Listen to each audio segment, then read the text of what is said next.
नमस्कार, आप देख रहे हैं सबसे बड़ा चुनाव। मैं हूं आपके साथ सचिन चौहान। खबरों की शुरुआत करेंगे बड़ी खबर के साथ और फिलहाल ये बड़ी खबर सामने आ रही है। कानपुर देहात में रक्षा मंत्री राजनाथ सिंह का कल ये दौरा होना है, लेकिन उससे पहले तैयारियां जोरों शोरों पे चल रही हैं। राजपुर कस्बे में रक्षा मंत्री की चुनावी जनसभा होनी है। जनसभा को संबोधित भी करेंगे राजनाथ सिंह। बीजेपी प्रत्याशी के पक्ष में वोट की अपील भी करेंगे। और इटावा से मैदान में डॉक्टर रामशंकर कठेरिया मैदान में है। पार्टी कार्यकर्ताओं को जीत का मंत्र दिया जाएगा। चौथे चरण में यानी कि 13 मई को यहां पर यह वोटिंग होनी है, लेकिन कल का दौरा सबसे अहम यह माना जा रहा है क्योंकि रोड शो किया जाएगा। जनसभा को संबोधित करेंगे रक्षा मंत्री राजनाथ सिंह, खुद यहां पर पहुंचेंगे। लेकिन इस वक्त अभी ये तैयारियां वहां पर चल रही हैं। सुरक्षा के पुख्ता इंतजाम किए गए हैं। 13 मई को चौथे चरण में यह मतदान हो रहा है, लेकिन उससे पहले धुआंधार प्रचार प्रसार यह किया जा रहा है। माइक, हेलीपैड, सबकी तैयारी उसी का जो है निरीक्षण चल रहा है। और जो वहां से माननीय रक्षा मंत्री जी का पूरा स्टाफ आया, बसों की व्यवस्था कर दी गई है। लगभग 100 बसें हैं और 4 पहिया वाहन है, 150 करीब मोटरसाइकिल है। और उनके नाम पे इतना उत्साह है इस विधानसभा में कि जनता स्वयं अपने संसाधन से लिया। तो चलिए आगे बढ़ेंगे इस वक्त एक और बड़ी खबर के साथ। और इटावा से यह बड़ी खबर सामने आ रही है। 28 अप्रैल को गृहमंत्री अमित शाह का दौरा है। चुनावी जनसभा को संबोधित करेंगे गृहमंत्री अमित शाह। नुमाइश ग्राउंड में यह कार्यक्रम होना है और 1 लाख से ज्यादा भीड़ जुटाने का टारगेट इसमें रखा गया है। लगातार तैयारियों का जायजा अधिकारी दे रहे हैं। तो कल का यह दौरा रहेगा और इससे पहले तैयारियां जोरों शोरों पर चल रही हैं और बताया जा रहा है कि लगभग 1 लाख से ज्यादा भीड़ यहां पर जुटेगी और उसको लेकर तैयारियां जोरों शोरों से चल रही हैं। अधिकारी मौके पर मौजूद हैं। तैयारियों का जायजा यह लिया जा रहा है और कल जनता को भी संबोधित करेंगे अमित शाह। तो 28 अप्रैल को यह दौरा है।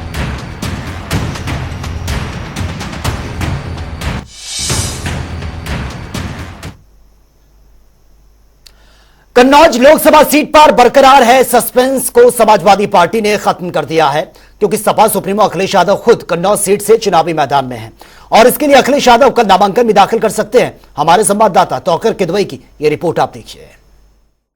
कन्नौज से समाजवादी पार्टी के राष्ट्रीय अध्यक्ष अखिलेश यादव के बारे में चर्चाएं तेज हो गई हैं कि वही इस बार मैदान में नजर आने वाले हैं। पर्चा भी खरीद दिया गया है। क्या तैयारियां चल रही हैं? अब तो अखिलेश यादव खुद मैदान में आने वाले हैं। बहुत बहुत धन्यवाद। और जितने भी लोग मुझे देख रहे हैं उनको भी मैं धन्यवाद बोलती हूँ।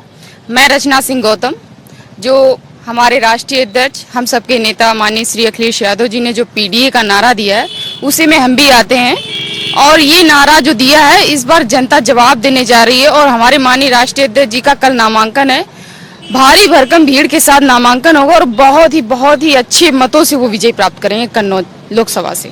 पहले भी वो किस्मत आजमा चुके हैं कन्नौज से, इस बार सुब्रत पाठक सामने है। क्या माहौल लगता है, किस तरफ?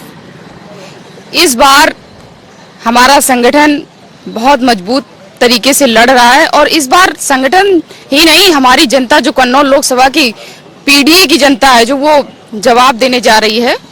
और इनको वो साइलेंट है इसलिए क्योंकि वो सिर्फ और सिर्फ पीडीए के नेता हमारे राष्ट्रीय अध्यक्ष श्री अखिलेश यादव जी को चुनने जा रही है। इंडिया गठबंधन को जिताने जा रही है और यही इंडिया गठबंधन एनडीए को हराएगा। अभी तक ये चर्चा थी कि अखिलेश यादव चुनाव नहीं लड़ेंगे। अब आप लोग में किस तरह का उत्साह है क्योंकि अब राष्ट्रीय अध्यक्ष खुद मैदान में आ गए? देखिए, जब नेता खुद मैदान में आ जाते तो कार्यकर्ताओं का उत्साह और बढ़ जाता है। तो हम लोगों में बहुत उत्साह है माननीय राष्ट्रीय अध्यक्ष अखिलेश यादव जी को लेकर। और हम समझते हैं कि राष्ट्रीय लेवल की बात है, माननीय राष्ट्रीय अध्यक्ष जब मैदान में उतरी चुके हैं तो हम लोगों में और ज्यादा उत्साहवर्धन हो गया है। आप लोग कहाँ से हैं? बालांग विधानसभा पड़ती है, मिश्रिक लोकसभा। मिश्रिक मतलब सीतापुर से हैं। क्या लगता है कन्नौज में जब अखिलेश जी आएंगे तो कितना फर्क आ जाएगा?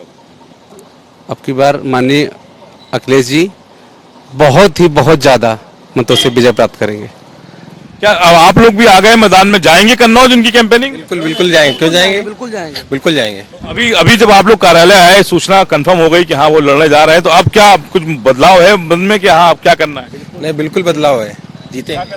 जीतेंगे माननीय राष्ट्रीय अध्यक्ष जी जीतेंगे। अच्छा, लड़ाई को कितना मजबूत मानती है? सुब्रत पाठक मौजूदा वहाँ के सांसद हैं। कोई लड़ाई नहीं। पाठक जी से कोई लड़ाई नहीं है क्योंकि वो एक तरीके से उनकी ना तो कोई सांसदीय भाषा है, एक तरह से तो जितना सोचा जाए उससे ज्यादा उनके अंदर उद्दंडता है। जो एक नेता की एक भाषा होनी चाहिए, मर्यादित भाषा, वो बिल्कुल उनकी भाषा है ही नहीं। और हमारी विधानसभा बिल्लौर आती है, बिल्लौर और कन्नौज बॉर्डर है, और बिल्लौर का पूरा हम लोग, वहां से बिल्लौर से हमारी पत्नी चुनाव लड़ती है विधायकी का, पूरा हम लोगों का, हमारे समाज के लोग सभी लोग वहां पर रहते हैं और पूरी तरह से समाज के लोग सब एकदम एकजुट होकर पूरा विचार बना लिया उन्होंने कि माननीय राष्ट्रीय अध्यक्ष अखिलेश यादव को कम से कम 3 से 4 लाख वोटों से जिताने जा रही है कन्नौज की जनता उनको। बहुत शुक्रिया हमसे बात करने के लिए। देखिए, समाजवादी पार्टी के कार्यकर्ता है, पार्टी कार्यालय पे मौजूद है और इस वक्त जब से चर्चा तेज हो गई थी कि अखिलेश यादव खुद मैदान में होंगे, फिलहाल अब लगभग मुहर भी लग चुकी है। कार्यकर्ताओं का जो जनसैलाब है वो उमड़ने लगा है पार्टी कार्यालय पे। कल अखिलेश यादव नामांकन करने जा रहे हैं। बताया जा रहा है कि कई बड़े दिग्गज नेता, समाजवादी पार्टी और अन्य दलों के नेता भी उनके नामांकन में शामिल हो सकते हैं। एक रोड शो की तैयारी चल रही है। फिलहाल जो तैयारी है वो बड़ी है। अखिलेश यादव खुद मैदान में होंगे। अब देखना होगा कि जो समीकरण है वो कैसे बनते और बिगड़ते हैं। लेकिन अखिलेश यादव के लिए कि जो चर्चा चल रही थी, फिलहाल उसमें मुहर लग चुकी है कि अखिलेश यादव कन्नौज से ही सांसद प्रत्याशी के तौर पर नजर आने वाले हैं।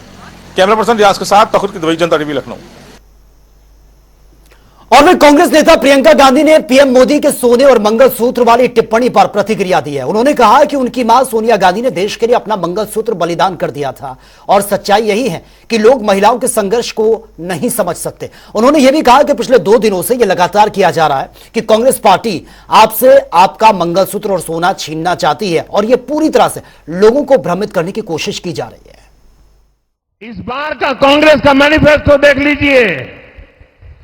कांग्रेस ने अपने मैनिफेस्टो में जो कहा है वो चिंताजनक है, गंभीर है और ये माओवाद की सोच को धरती पर उतारने की उनकी कोशिश है। उन्होंने कहा है कि अगर कांग्रेस की सरकार बनेगी तो हर एक की प्रॉपर्टी का सर्वे किया जाएगा। हमारी बहनों के पास सोना कितना है उसकी जांच की जाएगी, उसका हिसाब लगाया जाएगा। हमारे आदिवासी परिवारों में चांदी होती है, सिल्वर कितना है उसका हिसाब लगाया जाएगा। सरकारी मुलाजिमों के पास कितना जगह है, क्या है, पैसे कहाँ है, नौकरी कहाँ है, उसकी जांच की जाएगी। इतना ही नहीं, आगे क्या कहा है, ये जो गोल्ड है बहनों का और जो संपत्ति है ये सबको समान रूप से वितरित कर दी जाएगी। क्या ये आपको मंजूर है? क्या आपकी संपत्ति सरकार को हटने का अधिकार है? क्या आपकी संपत्ति को, आपने मेहनत करके कमाई हुई संपत्ति को सरकार को ऐंठने का अधिकार है? क्या उस संपत्ति को मेरी माताओं बहनों की जिंदगी में सोना वो सिर्फ शो करने के लिए नहीं होता है, उसके स्वाभिमान से जुड़ा हुआ है। उसका मंगलसूत्र वो एक सोने का कीमत का मुद्दा नहीं है, उसके जीवन के सपनों से जुड़ा हुआ है। तुम उसे छीनने की बात कर रहे हो अपने मैनिफेस्टो में। कैसी कैसी बहकी बहकी बातें। पिछले 2 दिनों में अब यह शुरू हुआ है कि कांग्रेस पार्टी चाहती है कि आपके मंगलसूत्र और आपका सोना आपसे छीन ले। 70 सालों से यह देश स्वतंत्र है। 55 सालों के लिए कांग्रेस की सरकार रही है। किसी ने आपसे सोना छीना, आपके मंगलसूत्र छीने। इंदिरा गांधी ने अपना सोना, जब जंग हुई थी, अपना सोना देश को दिया। मेरी मां का मंगलसूत्र इस देश को कुर्बान हुआ है। सच्चाई यह है कि ये लोग महिलाओं का संघर्ष नहीं समझ सकते। महिलाओं के दिल में जो सेवा भाव होता है ना, वो सेवा भाव हमारे इस देश की सारी परंपराओं का आधार है। वही सेवा भाव, वो जो महिला जो रात को सोएगी नहीं जब तक सारे नहीं सो जाएंगे घर में, वो महिला जब परिवार में संकट आता है, पैसों की कमी होती है, तो वो अपने गहने गिरवी रखेगी। वो भूखी सोएगी लेकिन किसी और को भूखा नहीं सोने देगी। उसका संघर्ष ये लोग नहीं जानते। तो चलिए बात होगी तमाम खबरों की ताबड़तोड़ अंदाज में। लखनऊ में महिला कांग्रेस कार्यकर्ताओं ने किया प्रदर्शन। पीएम मोदी के मंगलसूत्र वाले बयान का जताया विरोध। निर्वाचन आयोग में दर्ज करवाई शिकायत। अमरोहा में इंडिया अलायंस के कार्यकर्ताओं में जमकर मारपीट। कांग्रेस प्रत्याशी दानिश अली की जनसभा में हंगामा। मंच पर बैठने को लेकर हुआ विवाद। आगरा में हीट वेव को लेकर प्रशासन ने एडवाइजरी जारी कर दी है। सुबह 7 बजे से शुरू होंगे सभी स्कूल। गर्मी से बचाव के लिए इंतजाम के निर्देश।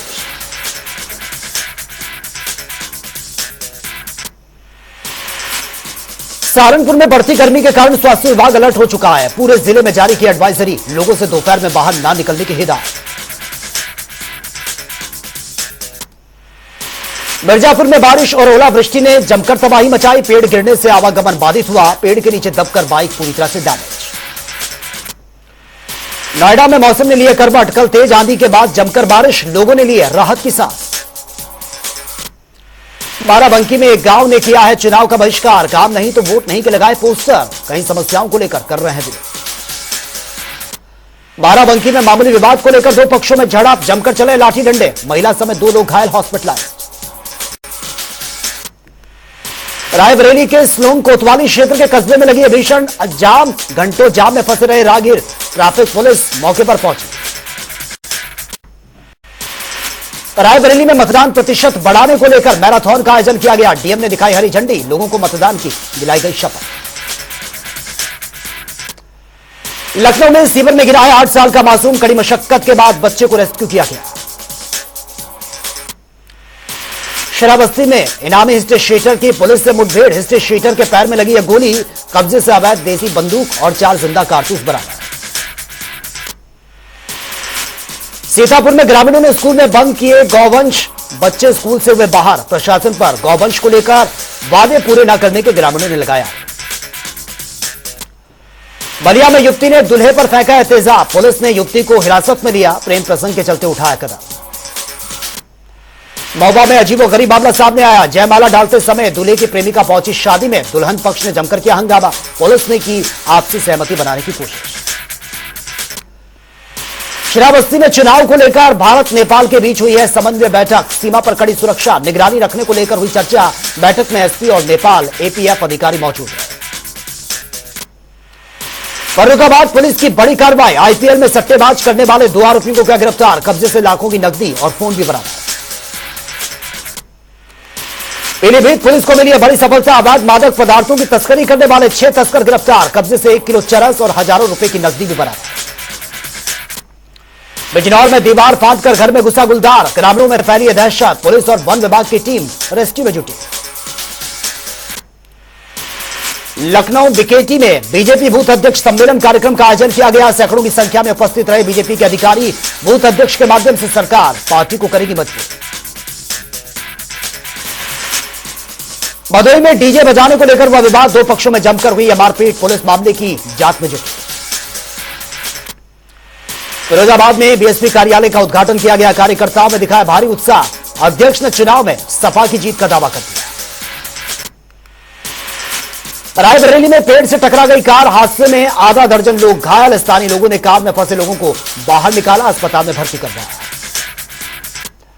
शराबस्ती पुलिस चुनाव को लेकर चला रही है चेकिंग अभियान। चेकिंग के दौरान अवैध चरस तस्कर को किया गिरफ्तार। कब्जे से लाखों की कीमत के चरस भी बरामद की गई।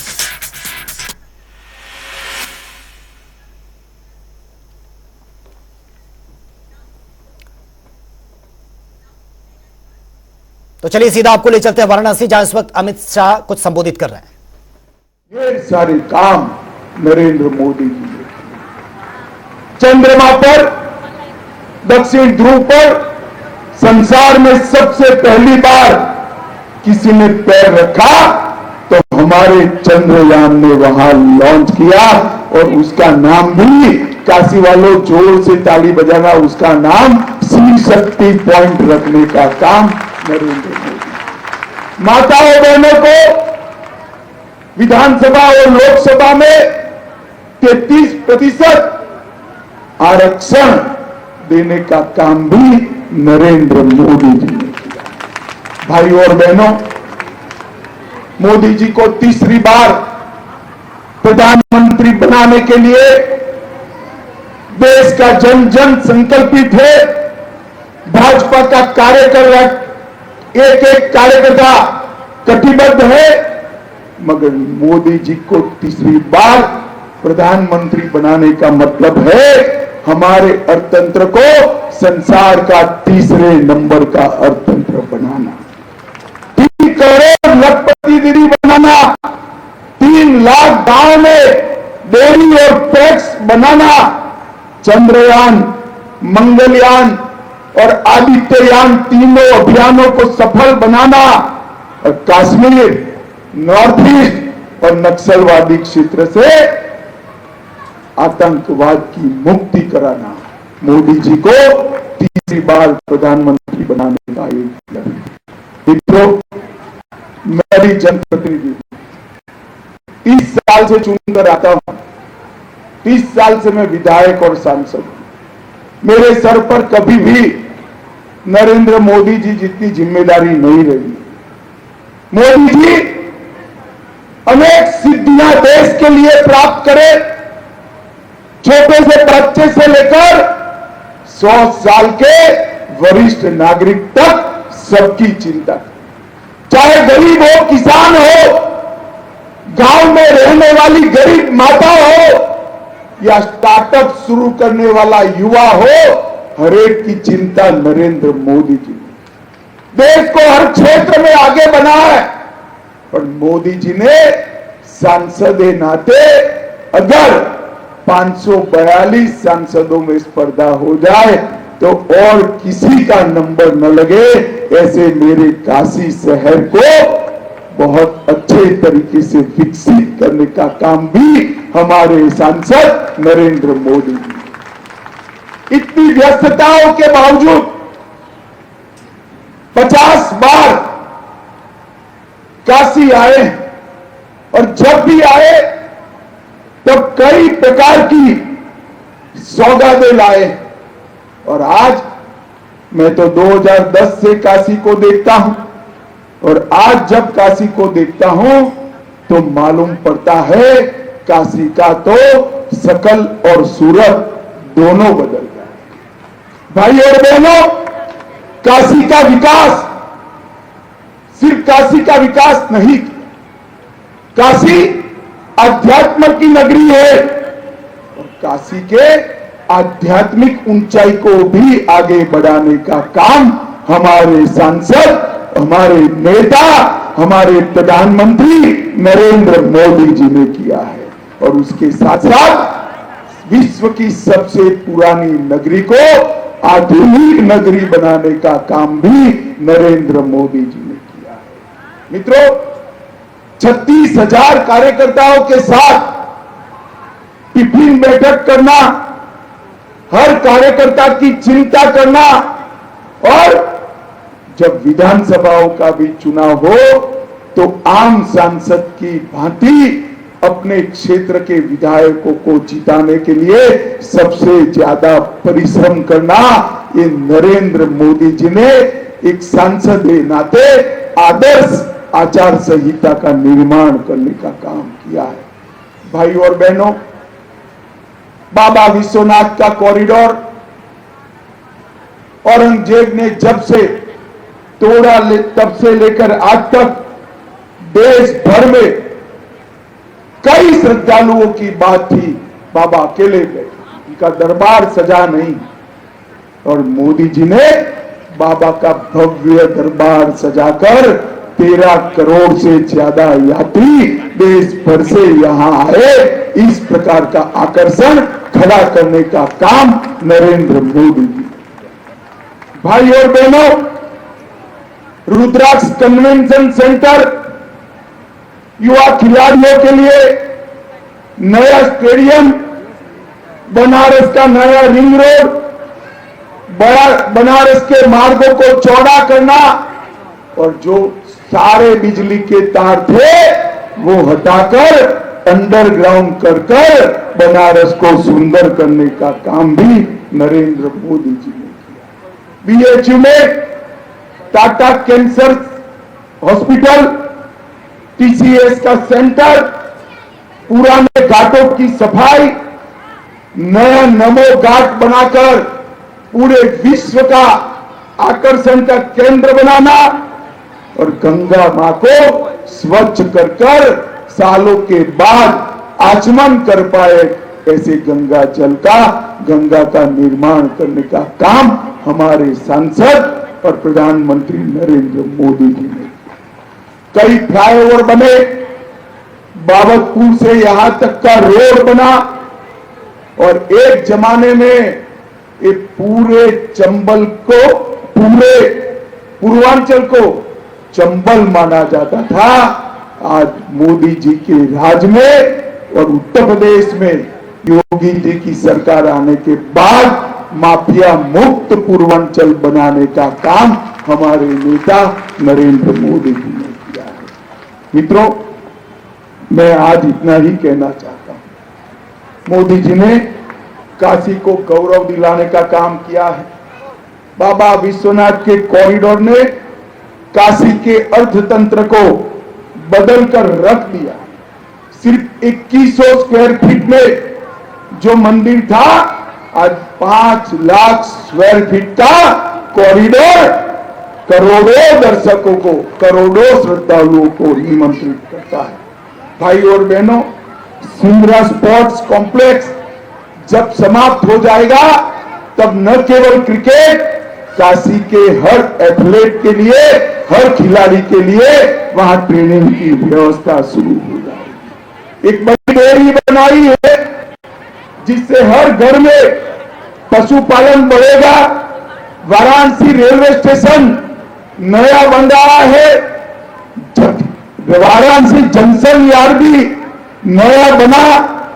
ट्रेड फैसिलिटी सेंटर नया बनाया गया और 60 करोड़ की लागत से वाराणसी के एयरपोर्ट का भी आधुनिकीकरण करने का काम नरेंद्र भाई ने किया है।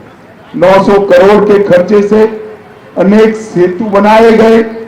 सामने घाट रामनगर गंगा पुल बनाया गया। 55 करोड़ के खर्चों से घाटों का सौंदर्यकरण किया गया और लगभग 75,000 उद्योग छोटे मोटे होकर हजारों करोड़ का इन्वेस्टमेंट काशी जिले में लाए और 3 लाख लोगों को रोजगारी देने का काम नरेंद्र भाई ने किया। एक ही जिले में, एक मध्य क्षेत्र में 93 अमृत सरोवरों का निर्माण और 43,000 व्यापारियों द्वारा डिजिटल इंडिया को सफल करने का काम नरेंद्र मोदी जी ने किया। भाई और बहनों, जब आज यहां काशी क्षेत्र के कार्यकर्ता है, हम सब जानते हैं कि मोदी जी हमारे 542 सांसदों को जिताने के लिए दिन रात समग्र देश के अंदर प्रयास कर रहे हैं। मैं